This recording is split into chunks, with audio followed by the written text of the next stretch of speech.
दर्शकों, हम स्वागत करते हैं आपका अपने इस कार्यक्रम एस्ट्रो सूत्रा में और हमारे साथ स्टूडियो में मौजूद हैं श्री केपी पांडे जी। आपने हमारा अन्नप्राशन का एपिसोड बहुत ही पसंद किया था। आज हम अगले संस्कार के बारे में बात करते हैं जिसका नाम है चूड़ा कर्म संस्कार, जिसको मुंडन के नाम से भी जानते हैं। पंडित जी, आज हमें आप चूड़ा कर्म संस्कार के बारे में जानकारी दीजिए। आज बात करते हैं चूड़ा कर्म संस्कार के बारे में। कहीं कहीं पे इसको चौल कर्म संस्कार भी कहते हैं और मुंडन संस्कार तो अधिकाधिक जगहों पर ही कहते हैं। चूड़ा कर्म संस्कार इसके नाम से ही अर्थ है। क्यों करते हैं? जातक को चूड़ा देने के लिए, चूड़ा मतलब शिखा, शिखा जिसको आम बोलचाल की भाषा में चोटी, चुटिया, पंडित जी की भी अक्सर चुटिया आपने देखी होगी जी। तो चोटी, चुटिया इसी को कहते हैं। तो जातक को शिखा देने के लिए चूड़ा कर्म संस्कार किया जाता है। इसको करने के पीछे धार्मिक मान्यताओं के साथ साथ वैज्ञानिक मान्यता भी है। क्या? देखिए, एक बात मैं बताऊं, एक चिकित्सा पद्धति है जिसको कहते हैं मर्म चिकित्सा पद्धति। मर्म चिकित्सा पद्धति, मर्म चिकित्सा पद्धति ये कहती है कि किसी के भी सर पे एक केशों की जो भांवरें बनती हैं, ये स्थान पे, यहाँ पे आके सारी नाड़ियां मिलती हैं और इसके नीचे एक मर्म होता है। उस मर्म क्या मतलब है? संवेदनशील बिंदु, इसको मर्म कहते हैं। और उस मर्म का नाम है अधिपति मर्म। अधिपति किसको कहते हैं? स्वामी को। हमारे शरीर में बहुत सारे मर्म हैं, उसमें ये जो अधिपति मर्म है सभी मर्मों का स्वामी है। पंडित जी, ये कहना चाहेंगे, ये हमने पहली बार सुना है जी, और ये शायद दर्शकों को भी बहुत ही जानकारी जो है महत्वपूर्ण लगी होगी। बहुत अच्छा, सम्मान करते हैं और आपकी बातों को सुनकर के मुझे भी ऐसी जिज्ञासा हो रही, कभी हम मर्म चिकित्सा के ऊपर भी कुछ वीडियो बनाएं। जी जरूर, हम इंतजार करेंगे। और उसमें आपको मैं एक भेद बताऊंगा अपने घर की बात जी। कि मेरी धर्मपत्नी जी को थायराइड है और किसी जमाने में जब मैं पढ़ता था और आकर के घर में बताया तो उन्होंने कहा आपको ज्योतिष पढ़ने से कितना लाभ होगा आप समझिए, लेकिन मुझे तो अभी लाभ लग रहा है मर्म चिकित्सा से। अच्छा। ये मेरे घर में हुआ। जी, जी। जरूर जानेंगे। तो मर्म चिकित्सा पद्धति में यहाँ पर कहा गया है कि अधिपति मर्म होता है और उसके बारे में भी कहा गया है कि यदि इसके ऊपर चोट लग जाए, अधिक चोट लगना तो कहीं भी नुकसानदायक है, इस पे अगर हल्की भी चोट लगे तो जीवन के लिए उसको घातक कहा गया है। हाँ, इसीलिए लोग मना भी करते हैं ना कि सर बचा के रखना चाहिए जी। तो बहुत सारी इसमें ज्ञान की बात मैं बता रहा हूँ, ध्यान से आप लोग सुने। ये अधिपति मर्म जो है, अगर इसके ऊपर चोट लग जाए तो जीवन के लिए घातक है। ऋषि मुनियों ने आसान विधि से इसकी सुरक्षा करने के लिए शिखा की व्यवस्था की। और शिखा के मतलब नहीं कि 2 केस छोड़ दिए शिखा हो गई, नहीं, सर पे बहुत सारे केस हैं, पूरा रख करके पुरुष चल नहीं सकता। तो उन्होंने इसकी पूरी वैज्ञानिक तरीके से इसका अध्ययन किया और जो निष्कर्ष पर पहुंचे वो, आप अगर भगवान की बनावट को देखें तो ये जो क्षेत्र है मस्तिष्क का, ये सपाट होता है और औसतन एक वयस्क पुरुष का यह जो सपाट स्थल है अधिपति मर्म वाला, देसी गौ माता की जो खुर होती है ना, खुर जी, उसी के आकार का होता है और करीब करीब इसका क्षेत्रफल उसके आसपास ही होता है। अच्छा जी। तो गाय के खुर के बराबर ये क्षेत्र है, क्षेत्रफल है इसका। और उन्होंने यही पैमाना तय किया कि गोखुरी शिखा होनी चाहिए, यानी आप इतने एरिया में केशों को शिखा के निमित्त छोड़ें कि एक देशी गौ माता के खुर के बराबर यहाँ पर केश उपलब्ध है। तो इसका एक तात्पर्य यह भी होगा कि चोट लगने पे वो चीज उनकी उस हिस्से की सुरक्षा करती होगी। वहाँ केश छोड़ें, उसको लंबा करें और उसमें हमेशा ग्रंथि यानी गांठ लगा करके रखें। आप सीधा सीधा ये सोच सकते हैं कि इसके माध्यम से इस पर एक स्पंजी कवच बना दिया गया कि कुछ लगेगा तो बीच में एक स्पंज आ जाएगा तो जो चोट लगनी थी कम से कम आधा प्रभाव उसका जो है वो निष्प्रभावी हो जाएगा। ये हो गया इसका एक सीधा सा कारण। दूसरा, केस काला होता है और सभी पढ़े लिखे लोग हैं कि जो केस है काले रंग का होता है और यहाँ पर चुटिया बना के रखेंगे, सूर्य की किरणें पड़ेंगी तो सूर्य के प्रकाश को अधिकाधिक मात्रा में वो अवशोषित करेगा, एब्जॉर्ब करेगा वो ब्लैक कलर है। जी। तो इसको रखने के लिए शेष सर के बाल को हटाने पड़ते हैं। इसी को मुंडन संस्कार या चौल संस्कार या फिर चूड़ा कर्म कहा गया कि सबको काट करके चूड़ा छोड़ दो। तो ये तो इस संस्कार का सामान्य परिचय है। सीधी अगर विज्ञान की बात कही जाए जी। तो विज्ञान क्या कहता है? विज्ञान भी इसमें सहमत है कि जब बच्चे के दांत निकलने शुरू होते हैं तो उस समय स्वाभाविक रूप से, प्राकृतिक रूप से जो उसके सर के केश होते हैं वो कमजोर पड़ने लगते हैं और इस वजह से गिरने लगते हैं जी। अगर इस समय इनको जड़ से इनको छोड़ कर दिया जाए तो जो नए केश उगते हैं वो अपेक्षाकृत मजबूत हो। अच्छा। और इसमें दही इत्यादि बहुत सारे संस्कार होते हैं। मैंने पहले बोला था कि उतना ही बताऊंगा, नहीं चर्चा करूंगा जो सामान्य जीवन में करना संभव हो। जो संभव नहीं है उस पर बात करके कोई फायदा भी नहीं है। हम आपको उतना देना चाहेंगे जो जरूरी है और आप आराम से उसको करके आनंदित हो सके और उसका लाभ ले सके। तो इससे विज्ञान ये भी कहता है कि शरीर का तापमान भी नियंत्रित करने में काफी लाभ होता है। ये भी एक बहुत बड़ी वैज्ञानिक मान्यता है। तो ये है चूड़ा कर्म। क्यों करते हैं, इसका धार्मिक महत्व क्या है, वैज्ञानिक महत्व क्या है, ये मैंने आपको बताया। अब आप पूछेंगे इसे कब करना चाहिए, फिर वही मुहूर्तों की बात, तौर तरीका, शुभ मुहूर्तों का, शुभ समय का। तो इसमें भी बहुत सारी छूट आपको मिली हुई है ज्योतिष के तहत।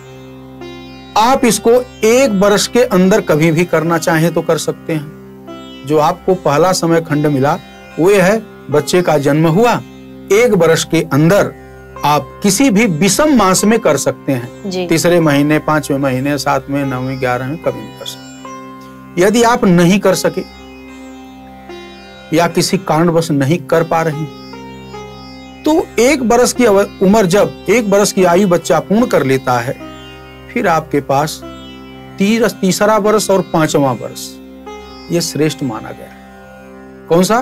3रा वर्ष और 5वां, दोनों में से किसी को आप पकड़ सकते हैं और उसमें इस कार्य को संपन्न कर सकते हैं। ज्यादातर लोग ऐसे करते ही, मेरे ख्याल से। जी, यहाँ पर भी ऋषियों ने छूट दी है कि कोई विशेष परिस्थिति उत्पन्न हो जाए तो आप इसको 7वें वर्ष में भी कर लें तो ग्राह्य है।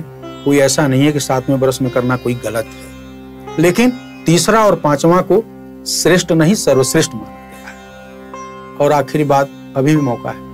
यदि आप 7वें में भी किसी कारण से नहीं कर सके तो जब अगला संस्कार हम बताएंगे, उपनयन संस्कार, आगे का जो संस्कार आएगा, तो इसको उपनयन के साथ भी करने के लिए निर्देशित किया गया है कि चलो सारी बात छूट गई तो यहाँ तो कर ही लो। तो उपनयन में भी आप इस संस्कार को कर सकते हैं, ऐसी मान्यता दी गई है।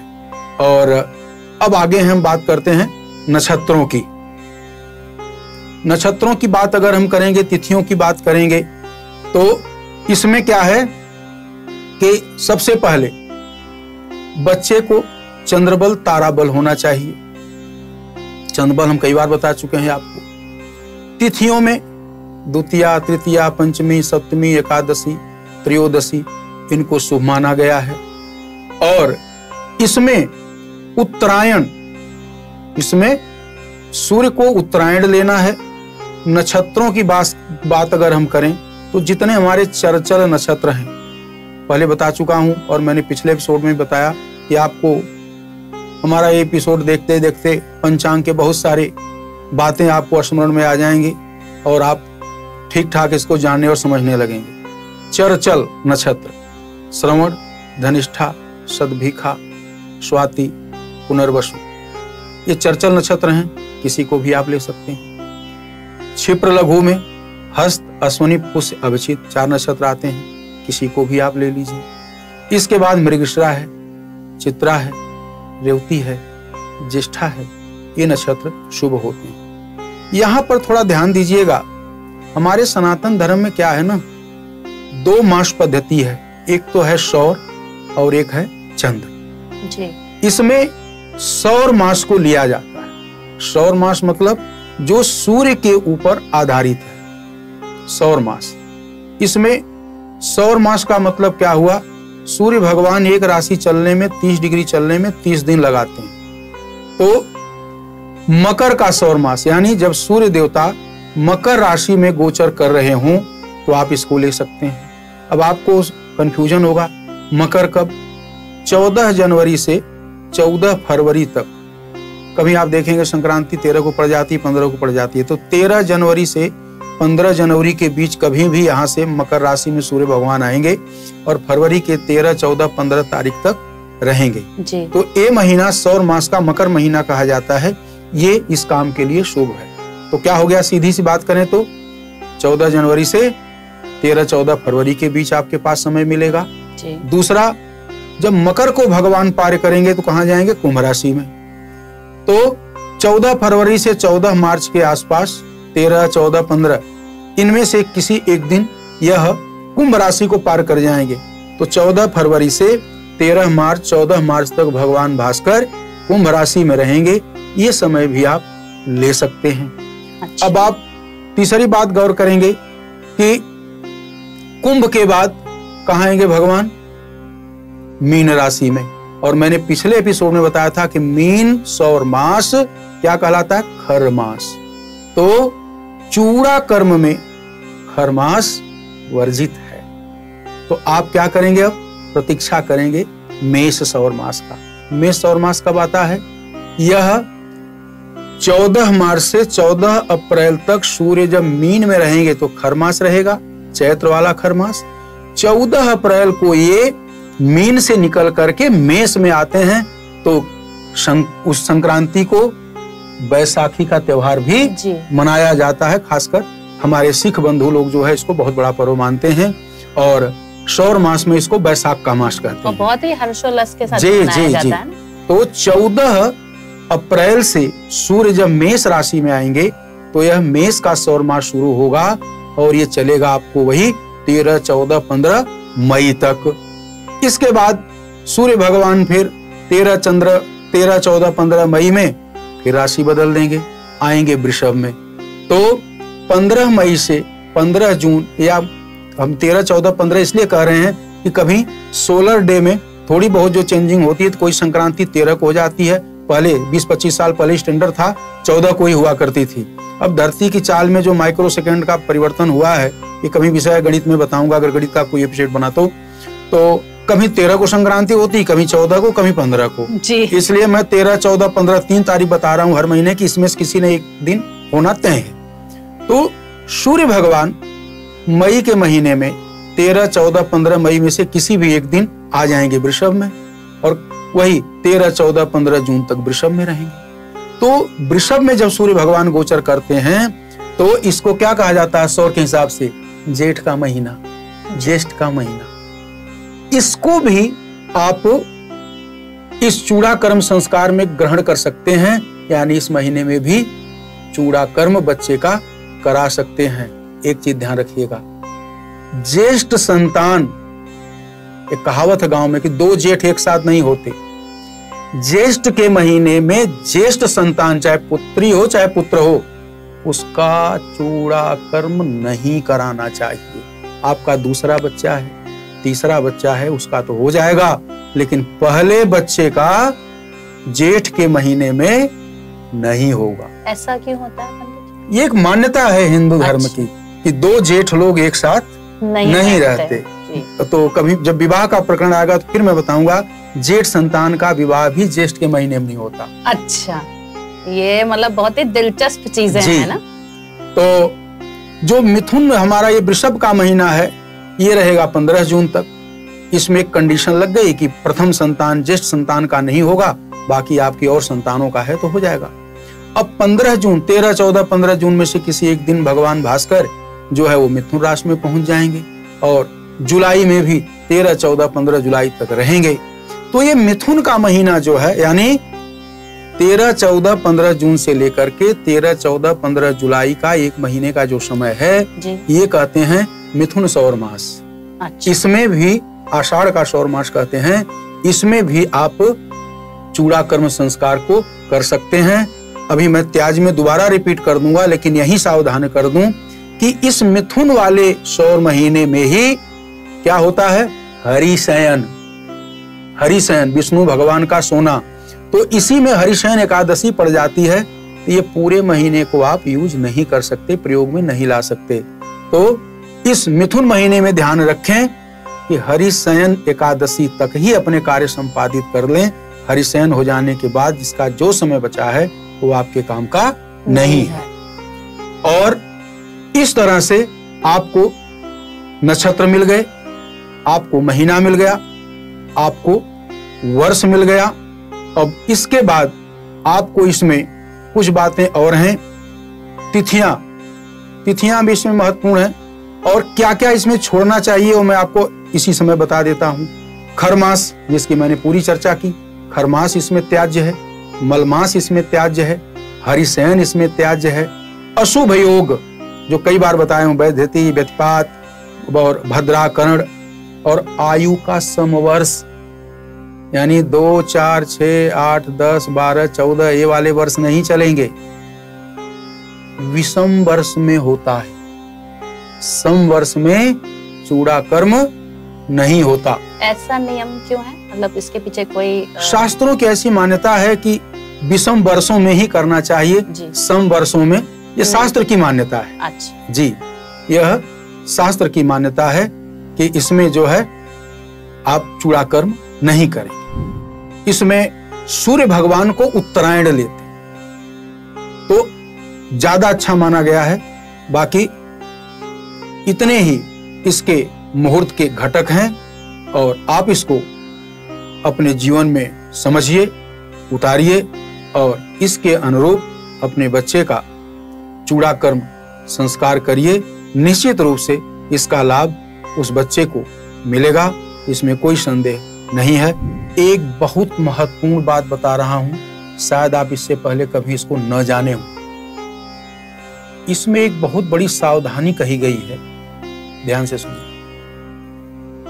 जिस बच्चे के चूड़ा कर्म की आप योजना बना रहे हैं, आपके घर में उस बच्चे की आयु यदि अभी 5 वर्ष से कम है और उसकी माता 5 महीने से अधिक की गर्भवती है, चूड़ा कर्म संस्कार नहीं करना चाहिए। तो हम धन्यवाद अदा करना चाहेंगे श्री केपी पांडे जी का। सच पूछिए, आजकल हर एपिसोड में संस्कारों को सुनकर, सोचकर ऐसा लगता है कि पूरा दिन सफल हो गया। इन सभी संस्कारों के निमित्त ऋषि मुनियों का पूर्वानुमान कितना सटीक था। बिल्कुल सही था। हमारी और आपकी ये कोशिश होनी चाहिए कि इन संस्कारों का पालन करके ही उनकी दूरदृष्टि को सफल बनाएं। देखते रहिए एस्ट्रो सूत्रा। मिलते हैं आपसे अगले एपिसोड में। तब तक के लिए नमस्कार।